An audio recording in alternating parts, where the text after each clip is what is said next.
खबरों की करते हैं। डोनाल्ड ट्रंप के करीबी सहयोगी चार्ली किर्क का कत्ल हो गया है। चार्ली किर्क को गोली मारी गई।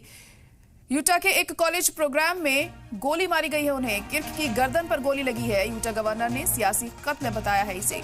तो बड़ी और अहम खबर इस वक्त आपको बता रहे हैं। डोनाल्ड ट्रंप के करीबी सहयोगी चार्ली किर्क का कत्ल किया गया। चार्ली किर्क को गोली मारकर उन्हें मौत के घाट उतारा गया है। यूटा के एक कॉलेज प्रोग्राम में ये गोली मारी गई है। किर्क की गर्दन पर गोली लगी है। यूटा गवर्नर ने सियासी कत्ल इसे बताया है। कौन इस कत्ल के पीछे है, फिलहाल मामले की तफ्तीश जारी है। तो अहम खबर इस वक्त सामने आ रही है। डोनाल्ड ट्रंप के बेहद करीबी माने जाते थे किर्क, जिनका कत्ल किया गया। करीबी सहयोगी चार्ली किर्क का कत्ल कर दिया गया है ट्रंप के। चार्ली किर्क को गोली मारी गई है। यूटा के कॉलेज प्रोग्राम में गोली मारी गई किर्क को। यूटा गवर्नर ने इसे सियासी कत्ल करार दिया है।